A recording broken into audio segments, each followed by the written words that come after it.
I just want to make something really clear before we start today. Roman Reigns, if you're watching, you my tribal chief. You the head of the table, you the man, you doing all the work. I have said these words, I respect you, I bow down to you. Oh, Roman Reigns, we love you. Just don't come and whoop the absolute crap out of me. Tribal chief Roman Reigns, you my man. But we will get into all of that down the line because yes, Clash of the Champions, yet another pay-per-view in 2020, and my word, there are absolutely loads. It's done, it's in the books, but we don't put it to bed until we use this, the finger of power, which I always regret kissing and yet do it every time, and we give the good bits an up, and we give the bad bits a down. That's just how this thing rolls. Let's do it, and up those downs for Clash of Champions.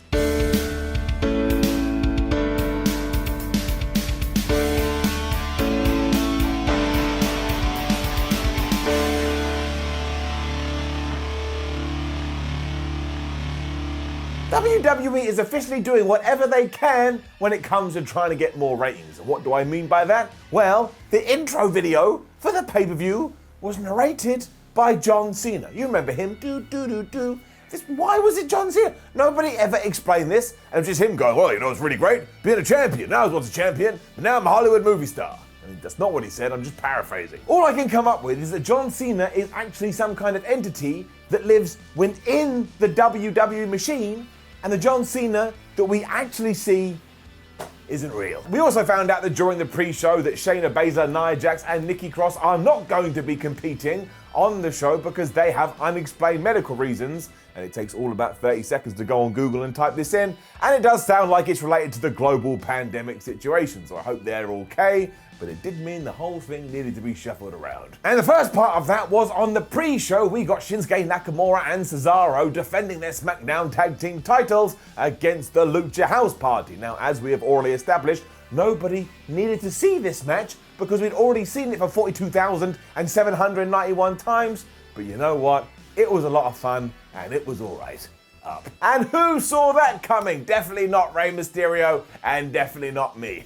Because, you know, we've only got one eye. Actually, I'm not wearing my eye patch today because it started trying to dig into my face, but if it just appears later, you'll know the pain became too much. The only thing I don't get is why there was absolutely no fallout between the Luchas whatsoever. I mean, that's the story we've been telling. That's what we've been hinting the whole time. But now, the truth of the matter is, they just suck because they lost again. But as I've always said, that was always going to happen when you have a grandmother in your ranks. It did have a really badass finish though, where the Swiss Superman just did his big swing and chucked Kalisto right into Shinsuke Nakamura's knee. And yeah, then they just pinned them as the Lucha House Parties kind of looked around like, man, we're not very good at all, are we? I mean, we shouldn't have had a title shot to begin with. And now, you know, we got a reprieve and we tried again and we found these guys had just got to break up yesterday. Also now, WWE, please move on from this. And given that we have to talk about the Raw tag team titles later as well, consider merging these championship belts. You don't have any other teams. In fact, I'll be a team. It'll be Simon Miller and Simon Miller's bald head. We weren't playing around either, as then Clash of Champions started properly, and the first match was the Intercontinental ladder stipulation fest of joy. And Michael Cole tried to ruin this by saying, hey, there's two belts above the ring, one real and one faux, which is the word that many fans have been using to describe this title situation. Put your hand up if you had used the word faux to describe it. The hand goes down, maybe you said fake, maybe you said didn't real, maybe you came up with a bunch of other things. Nobody is saying faux. That aside, boy howdy, this was brilliant. I mean, once again, Michael was trying to ruin it when he called Jeff Hardy a rubber band man because he kept getting thrown off ladders and then getting back up again. And I've been sat here trying to think about that all day and it makes no sense, but otherwise this was just exactly what you would want from a World Wrestling Entertainment ladder contest. AJ Styles was suplexed into a ladder at one point by Sami Zayn, so the Phenomenal One retaliated by getting a smaller ladder and just launching it at Sami as if it was a dart or as if he was the Olympics and he was participating in the javelin. I mean, there is no way that couldn't have hurt. Then of course you have Jeff Hardy, who despite being 40 years plus, he's just bonkers. He's just bonkers. One day, he's going to be in the ring and all his limbs are going to fall off. And you're just going to say, well, yeah, I was expecting that one. In fact, I'm surprised it took so damn long. Because he was basically upside down on the ladder at one point, and then Sami Zayn pushed it over, and Jeff Hardy fell out the ring, closed my eyes, to the apron with the ladder as it crushed him like a shark's jaw. I don't understand what the hell is going on in Jeff Hardy's head? And you would have thought that would have been it for Jeff, but no, much like his brother, he doesn't die.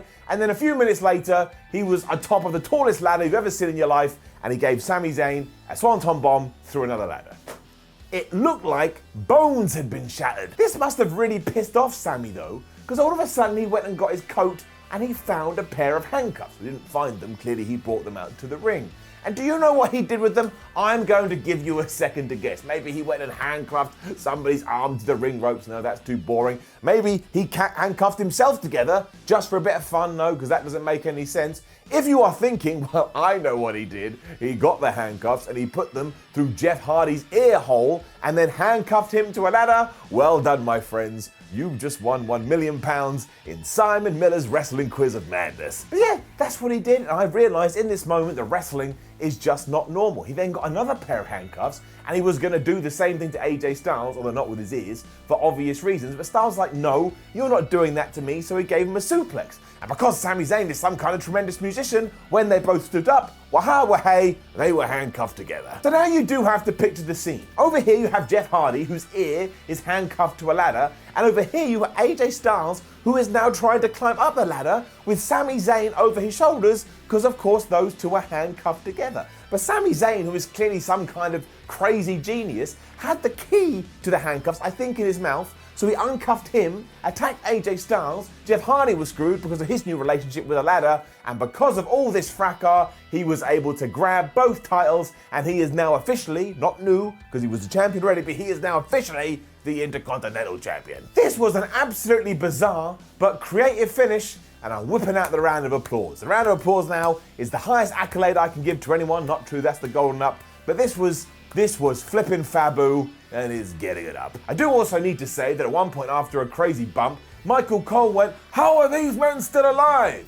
And Corey Graves replied, "I don't think they are," as Sami Zayn, AJ Styles, and Jeff Hardy all wriggled around on the floor. So if somebody can educate Corey Graves about what being alive and being dead is, I think we'd all appreciate it. Drew Gulak then defeated R-Truth for the 24/7 championship. And at this stage, nobody had even mentioned poor Tozawa that had been eaten by a shark. We were just over that, so clearly he had no friends and he had no family. But yeah, R-Truth was sneaking around and Drew Gulak was doing lunges in the background and he saw his opportunity, did the most devastating move in all of sports entertainment, the surprise roll-up, and now, at least for about a minute, he was your 24/7 champion.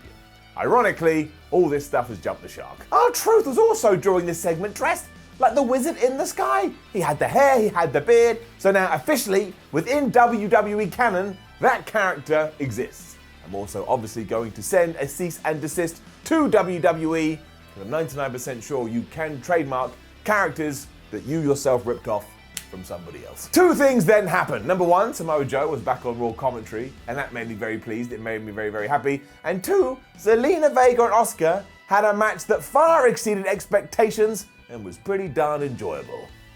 What was so smart is that we didn't give Vega the majority of the matches because she's the bad guy and she was eventually going to lose. No, screw that, flub that. That's not what we're about. Asuka is the champion. Asuka is the Empress of Tomorrow. Asuka is the person that nobody's ready for. So what she did is she essentially kicked Zelina's ass throughout all of this, with Vega getting the occasional flurry in there to make you go, maybe you're going to win, but obviously you're not. There was this really cool near fall towards the end where Zelina was able to get out of the Asuka lock, and that was like so smooth, it made me feel like going to sleep because it was so satisfying. And yeah, were there a few deer in the headlight moments throughout all of this? Of course there were, but did it bother me? No, it did not. This isn't Asuka's first rodeo though, whatever that means, so when she did kick out of this near fall, she just went straight back to the Asuka lock and Zelina Vega tapped out, meaning that Asuka is still your Raw Women's Champion. And that's a satisfying thumbs up. The only issue I had is with what came next, because Charlie Caruso is here to interview Asuka, who said that she thought Zelina Vega was the best fighter on the Street Fighter roster. But she didn't say that. She thought she did really well and that she was a little bit of a firecracker. To show some respect, Zelina Vega was then back and she bowed her head, and like an absolute numpty, Asuka did the same, and you already know what happened. Zelina just kicked her right in the skull. I can only assume that this means this feud has to continue and there's just no need. I mean, Zelina Vega just basically asked for a title shot and that's why she got it to begin with. And also, in the world of reality, the only reason WWE feels the need to go back to this is because their women's division has been disintegrated and they don't have any other competitors or opponents ready. But it's not good, that is bad. I'm also not interested in seeing this match again. Down. It's just so short-sighted, and who knows more about being short-sighted than me and Rey Mysterio. None of these jokes work without the eye patch. I'm putting it back on. Ooh, Metal Gear. Also, if my doctor has been watching this ups and downs, which of course he hasn't because he doesn't watch wrestling, I'm sorry, I should have had it on. Sometimes it irritates it more. Let's just move on. We then moved into unnecessary rematch territory because not only did we have Apollo Crews versus Bobby Lashley for the United States Championship, which let's not forget I had actually forgotten about until we were on Raw and Apollo Crews was walking to the ring going, "You thought I forgot about you, Bobby?" And I was like, oh shit, but I actually did. We were also having the Street Profits taking on Angel Garza and Andrade for the Raw Tag Team Championships. And I did the math, it's actually for the 3,292nd time. Now there's no getting away from the fact that neither of these matches should have happened, and that WWE has kind of dropped the ball with both the US and the Raw Tag Team title situations. But given that we had them back-to-back here, and they were just a couple of random matches on a random September pay-per-view, well, they were actually fine.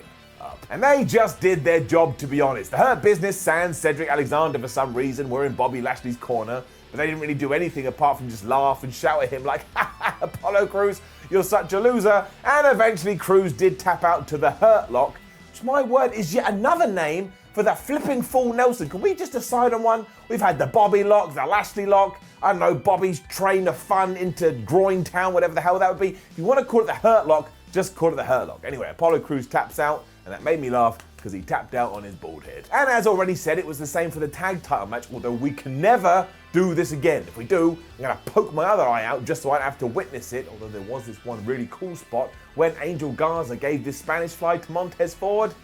Was like looking at a picture. And yes, look, I know the finish was all screwed up, but we've talked about it before, and we'll talk about it again here. If it means protecting human beings and not putting their health at risk, then I'm all for it. Because basically, Dawkins gave Andrade a powerbomb, and he got the 1, 2, 3, although he didn't, because Andrade clearly kicked out at 2, but the referee counted the 3 anyway. This also completely baffled the commentators, who then had a big argument about what had happened, and yes, was it uncomfortable to watch? You bet your ass. But the reason this happened is because at the time, Angel Garza was on the outside, and it seemed like he was legitimately hurt, so they just decided to stop the match, and they tried to do it within the context of wrestling being a real sport. But again, it's about protecting the humans, PTH, which is something that I'm never going to get upset about. Imagine I stood here and go, "I can't remember. Can't believe we finished the rest." No. Imagine we had the proper finish and then Angel Garza was seriously hurt. Would that make you feel good? No, it would not. And it wasn't like Andrade and Angel Garza were meant to win anyway, so whatever. Just the big point of all of this is, please, I'm begging you, WWE. I'm even bending down. Never do this again. Never do this again. Even when we get to the year 2042, don't even think about it. There's no nostalgia. We've done everything we can with these two teams until the end of time. I will do whatever I have to do not to see this ever again. In other news, the draft is gonna be back. Even though for the past year, Raw and SmackDown guys have kind of just been turning up on either show whenever the hell they want. But in early October, it will start on SmackDown, then it will finish on Raw. And I guess this could be interesting. You just never know anymore. R-Truth then won the 24/7 title back. I mean, what the flip is going on? Now, thankfully, Drew Gulak did have the decency to reference the fact that Tozawa had been eaten by a shark, and rest in peace to Tozawa. I hope he's doing all right. But as he was doing this, R-Truth sneaked behind him and used the most devastating move in all of sports entertainment, rolled him up, and now he's the 24/7 champion again. I mean, what was the point? At this stage, we should just let it be revealed that R-Truth's real name is Retribution Truth, and he is the leader of Retribution. That would actually get me quite invested. I think we just need to leave it now. I don't want to be that guy, but there's nothing else to do. It's getting it down. What a roller coaster we then experienced, and it wasn't the worst way to deal with unexpected changes. Because Bayley arrived for her would-be match with Nikki Cross, but of course Nikki wasn't here because she's not medically cleared, so Bells just laughed like, "Ha ha ha, what an absolute loser." She then said, "But what I will do is I will challenge anybody in the back to a title match right now, and then she waited all of around about 2.2 seconds before turning to the ref and going, well, nobody's coming, raise my hand, I win. But then from nowhere, Asuka's music hit, and I thought that was really cool because again, I wasn't expecting it. I was like, well, I'm always down for Bayley versus Asuka, so I plugged and tuned myself in. And even though it did have an absolutely crappy finish, because it was a DQ, because halfway through Bayley just got mad and walloped her with a chair, we clearly did this because WWE had an angle that they wanted to pull off regardless, so they just found a way to get to it anyway. Who is gonna get upset with that? That one guy on Reddit, but flub him. Because yeah, from nowhere, Sasha Banks was here and she started to get her revenge against Bayley using a handy steel chair. And even when the SmackDown Women's Champion tried to come back at her, Sasha thankfully had a kendo stick and just continued to thwomp away. I also appreciated that Sasha Banks still had her neck brace on throughout all of this, so she was selling her injuries. And when Bayley had had enough, she absolutely legged it. And is there a debate to be had that maybe we should have kept Sasha off TV for absolutely ages to the point you almost forgot that she existed? Of course, the answer is yes. But this is WWE, my friends. We have seen some people get decapitated, like their head has actually come off of their neck and rolled down the aisleway, and then they turn up 7 days later like, well, it was pretty bad, but thankfully the doctors sewed it back on and they tell me I'm gonna be fine. So the fact that Banks even had a few weeks off TV, I will take it. Also, I just thought it was really well done. The feud is just great though, and it makes me want to watch, which is the whole point of wrestling, and you can take all of that and tie it into the local medical facility wagon match that followed. Because man, they just pulled out all the stops. Because like the goon I am, I called this with so much confidence, like, well, this is clearly when Drew McIntyre's going to lose his WWE title. But that wasn't the case. Randy Orton didn't win. I just applaud WWE for being so behind the Scottish psychopath, because the more faith they give him, he just goes further and further up and up the card, which is very handy here, because this match is getting it up. It also made that promo that Randy Orton cut on Raw carry so much weight when he was running through all the people he had taken out over the last few months. Because as soon as he was in control here, do you know who emerged from the depths? That's right, it was the Big Show, who of course had been punted in the head, and he grabbed Randy Orton by the neck, and he chokeslammed him through the announce table. For obvious reasons, I didn't see that coming, which was a shame, because a few minutes later they were brawling in the back, and Christian was there, and he was also laying into Randy Orton going, you tried to kill me, nobody kills me, and he sent him running. This was like an episode of This Is Your Life, but everybody hates you, and I've always wanted that. It's like when people pass away unexpectedly, and you get all their friends and family in the news going, oh, they were such a good person. They were the best person. And that small part of you is like, well, they can't have been that good. Not everybody can be the best person ever. So if I ever die unexpectedly, I want somebody to, go on the news and go, he was a terrible guy, and he was an absolute bored asshole, and I'm glad he's dead. That is way too much. Randy still found a way to get back into this, most because he poked Drew McIntyre right in the eye, and I completely understand that. And then he smashed the WWE champion through the windscreen of the ambulance. And what is the deal with that happening in wrestling recently? It happened in the AEW street fight, it happened with Big E and Sheamus on SmackDown, it's happening here. Somebody needs to sort this out, because Drew McIntyre's back looked like it was gonna bleed to death. This should have been it too, but by this point you were expecting the obvious, and look at that, see, was it bad? No, it actually ticked all your boxes. It's like when you watch a romantic comedy. Do you watch a rom-com and expect it to end with Arnold Schwarzenegger kicking down the door and like gunning both of the leads down while saying one-liners? No, you don't. You expect them to fall in love and get married and have a bunch of kids, and you're like, oh, I want to have this kind of relationship, but I can't find anyone. So when Shawn Michaels appeared on the top of the ambulance and super kicked Randy Orton and then also chucked him to the floor, it was just like, ooh da lally, this is some good storytelling. So it was a nice expected payoff that made you feel good in your tum-tum, but still Randy Orton came back from that, and he actually looked like he had the match won because he had Drew McIntyre in the back of the ambulance before at the very last minute, like a good horror movie, his hand just came out and stopped it, and then after a Claymore kick and punting Randy right in the head, Drew McIntyre did indeed throw him into that wagon, and he had won, and he is still your WWE champion. This was then followed by the funniest moment of the year when the driver of the ambulance was Ric Flair. So what was he doing, and what was I meant to take away from this? Because one, what was he going to do if Randy Orton had won? Like driven off really mad, like damn it, this didn't work at all, it's meant to be poetic justice. And two, am I meant to assume that Ric Flair has fallen on hard times and is now an ambulance driver? Because why else would he be in that seat? Still though, great job, great ending, great all around, and you may be thinking to yourself, oh, the feud is now over.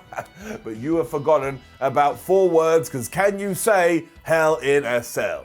And if you've just tried to say it and you can't, please go and see a doctor. It meant our main event was Roman Reigns versus Jey Uso for the Universal Champion, and my word, Roman Reigns is just the best, and yes, he came out here topless, so there you go, all your dreams have come true, and Jey Uso is just the guy I need in my life as my best friend. He's getting up. It was kind of interesting at first because I thought this may only go 5 minutes with Reigns absolutely destroying his cousin, and while he did give him a bit of a whipping, this went quite a lot of time, and towards the end of the thing, when Jey Uso started to come back, I felt the energy in my pants and in my feet, and like the more I am, I actually believed that maybe he was going to become the Universal Champion. Obviously, that did not happen. With all that said, being the tribal chief has also turned Roman into some kind of superhero because you can attack him and your offensive moves don't hurt him at all. He also does not like referees because Charles Robinson was trying to enforce the rules here, but every time he did, Roman turned and he was like, talking to me, you absolute nugget of nothing. I will kill you and I will kill your family too. And he went to Paul Heyman and said, look, either you deal with him or I will. Roman Reigns is off the rails. Jey eventually did fire up towards the end, and I was having a very difficult relationship here because I both wanted him to win and not win, so that was absolutely bizarre. But after Roman finally gave him the spear, he didn't want to pin him, he didn't want to beat him. All he wanted was for his now fallen family member to admit that he was the tribal chief. That's what he wanted to say. But of course, Jey Uso would not. So I'm not sure whether Roman got confused and thought this was a Call Me the Tribal Chief match, but it absolutely was not. But either way, Jey still refused to do it because he got a second spear, but even then he was standing on his laurels. Kept saying no. Heyman, scared out of his mind, thought this was some kind of magic trick, so he started to shout, you're my tribal chief, Roman, you're my tribal chief. But that didn't work, and Reigns was like, I don't want you to say it, you absolute buffoon. He has to say it, he has to accept it because he has been disrespectful since the word go. New Roman Reigns is excellent. And that was doubly true because he then just started to beat the absolute shib out of Jey Uso, and it deliberately went a bit long because it just made you so uncomfortable. And once again, the referee was trying to get involved, and Reigns turned to him like, this is family business, you stripey moron, back off. It took another turn after that because Jimmy Uso ran down on one leg because that's what he injured, and he was gonna throw in the towel. But Jey Uso, that hero, the absolute warrior that he was saying, no, don't do it. I have to handle this stuff by himself. And do you think Roman was perturbed by any of this? No, he was not. He was just shouting at Jey, he was shouting at Jimmy as he stood there and continued to remind you that he is the man, he is the guy, and if you don't get it, you're just gonna have your ass whipped. Roman then continued to beat on Jey like he was a potato that needed some mashing, and then thankfully, finally, Jimmy did throw on the towel before getting in there and covering up his brother to try and protect him. But it was just the sheer non-emotional face and expression of Roman Reigns that just made him such a badass and made him so cool, especially because then he took the title and he just slowly raised it like he had proven his point. And what a great way to make such a silly sounding nickname genuinely intense and genuinely terrifying. There was an added kick in the rear here because Paul Heyman took the wreath that Jey Uso had worn to the ring and he put it around Roman Reigns' neck as if to say this was the symbolism that he wanted, and from now on, Roman Reigns ain't taking any more beef, not from his cousins, not from his friends, not from his family, not from no one, and also probably not from Paul Heyman. I think he's gonna get it soon too. Gee whiz, this was an absolutely good main event that didn't feel like your usual main event. In fact, it was the kind of stuff that WWE does better than anybody else, and the kind of stuff they should try and figure out more. Storytelling, there was emotion, and when it was done, my brain said, Simon, would you like to tune into SmackDown next week? And I said, yes. So while I have seen a few criticisms out there, especially when it comes to the ambulance match, like, I can't believe all those people had to help Drew McIntyre win, I don't care about stuff like that. I care about feeling good when I'm watching wrestling. If Randy Orton wants to use that as an excuse so they do have another match at Hell in a Cell, then that's fine by me. I thought Clash of Champions was far better than anybody thought, including myself. I thought it'd be a bit of a wet blanket. It is getting it up. Now, don't forget to leave a comment below and let us know what you thought about last night's Clash of Champions. Like the video, share the video, subscribe to the channel. Head over to WhatCulture.com, read yourself some articles, follow WhatCulture on Twitter, WhatCulture WWE, and watch more videos here on WhatCulture Wrestling. My name is Simon from WhatCulture. Thank you very much for joining me, and if you do feel so inclined, join me again tomorrow at 2 p.m. BST when we up those downs for Monday Night Raw. Who the hell knows what's gonna happen?